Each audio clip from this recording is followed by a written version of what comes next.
Hi friends, welcome to my YouTube channel. So ప్రస్తుతం మన వీడియోలో కొత్తగా ఆసరా పింఛన్ దరఖాస్తులు ఎలా చేసుకోవాలని ఈ వీడియోలో ఎక్స్ప్లెయిన్ చేస్తాను. సో రీసెంట్గా మనకి తెలంగాణ గవర్నమెంట్ అయితే 2026-27 లోపల అయితే మనకి 2 లక్షల ఆసరా పింఛన్ అప్లికేషన్స్ అయితే తీసుకోబోతున్నారు. సో ఒకవేళ మీరు అప్లై చేయకుంటే ఇప్పుడైతే అప్లై చేసుకోండి.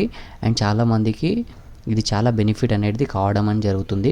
అండ్ రీసెంట్గా చాలామంది అయితే పాలన అప్లికేషన్లో గిట్ట అప్లై చేయడం అని జరిగింది. అండ్ కొంతమందికి రావడం అని జరిగింది, కొంతమందికి రిజెక్ట్ కావడం అని జరిగింది. అండ్ దాంట్లో మిస్ అయిన వాళ్ళు ఇప్పుడైతే ఈజీగా అయితే అప్లై చేసుకోవచ్చు అనమాట.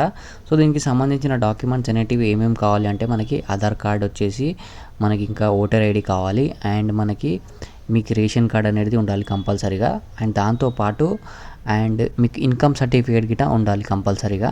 అండ్ ఒకవేళ మీరు వికలాంగులు అయితే విధానం సర్టిఫికేట్ అయితే కంపల్సరీగా ఉండాలన్నమాట. ఒకవేళ మీరు వితంతులు మహిళ అంటే మనకి భర్త చనిపోయిన వాళ్ళు ఉంటారు కదా, సో అలాంటి వాళ్ళైతే మీ కంపల్సరీగా మీ భర్త ఏదైతే డెత్ సర్టిఫికేట్ ఉంటుందో అదైతే కంపల్సరీగా అయితే ఉండాలన్నమాట.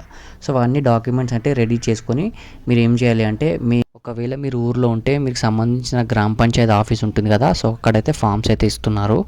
సో ఏం ఫామ్ ఫస్ట్ అయితే ఇస్తారంటే ప్రజాపాలన ఫామ్ అయితే ఫస్ట్ అయితే ఇస్తారు. దాంతోపాటు నెక్స్ట్ అనేది మనకి చేయూత ఫామ్ అనేది ఇస్తారు.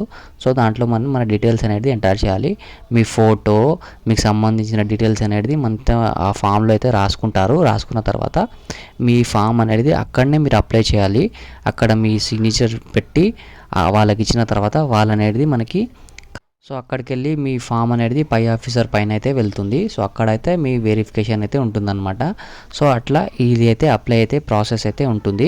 సో ఇదైతే మనకి ఆఫ్లైన్ ప్రాసెస్ అయితే ఉంటుంది. అంటే మరి ఒకవేళ మీరు సిటీలో ఉంటే మీరు ఏం చేయాలి అంటే మీకు మండల ఆఫీస్ ఉంటాయి కదా సిటీస్లో, మున్సిపాలిటీ మండల ఆఫీస్లో అక్కడ అప్లై చేయాలన్నమాట. ఊర్లో వాళ్ళకైతే గ్రామ పంచాయతీ ఆఫీస్లో అయితే అప్లై చేసుకోవాలన్నమాట. అండ్ మనకి ఇదైతే ఆఫ్లైన్లోనే అప్లై చేయాలి. ఆన్లైన్లో మనకి ప్రాసెస్ అనేది తెలియదు. చాలామంది వీడియోస్లో ఆన్లైన్లో అప్లై చేస్తున్నాము, మీరు మీకు పైసలు వేయండి మేము అప్లై చేస్తాము అని చాలామంది చెప్తున్నారు. అలా పైసలు అయితే వేయకండి. ఆన్లైన్లో మనకి ఏ గవర్నమెంట్ అయితే ఆప్షన్ అయితే ఇవ్వలేదు. ఆఫ్లైన్లో మనం ఫిజికల్గా అక్కడ వెళ్ళి అప్లై చేయాల్సి ఉంటుంది. అండ్ ఇది వచ్చేసి మనకి ఫస్ట్ కేటగిరీలో మాత్రం ఎవరైతే వికలాంగులు, వితంతులు అండ్ ఒంటరి మహిళలు, చేనేత కార్మికులు ఇలాంటి కొన్ని 5 కేటగిరీస్కి అయితే సెలెక్ట్ చేశారన్నమాట.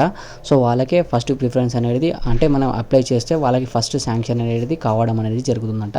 సో తర్వాత అనేది మనం నెక్స్ట్ కేటగిరీ వాళ్ళకైతే తీసుకోవడం అనేది జరుగుతుంది. సో మనకి ఇదైతే మనకి న్యూస్లో గిట్ట సడన్గా ఇప్పుడు మనకి చాలా పెద్ద న్యూస్లో ఛానల్లో గిట్ట మనకి రావడం అని జరిగింది న్యూస్. సో 2 లక్షల ఆసరా పెన్షన్ అప్లికేషన్స్ అనేది గవర్నమెంట్ అయితే తీసుకోబోతుందని. సో దాని గురించి అనమాట. సో మీరైతే మీ డాక్యుమెంట్స్ అనేది రెడీ చేసి పెట్టుకోండి. సో ఏదైనా కరెక్షన్ ఉంటే చేసుకోండి. అంటే మీకు ఆధార్ కార్డులో నేమ్ మిస్టేక్ కానీ లేదా అడ్రస్ ఏమైనా తప్పు ఉంటే కరెక్ట్ చేసి పెట్టుకొని తర్వాత అప్లై అయితే చేసుకోండి అనమాట. సో అంతే ఫ్రెండ్, ఈ వీడియో బాగుంటే తప్పకుండా లైక్, షేర్ అండ్ సబ్స్క్రైబ్ చేసుకోండి. నెక్స్ట్ వీడియోలో మళ్ళీ కలుద్దాం. జై Hind. Thank you for watching this video.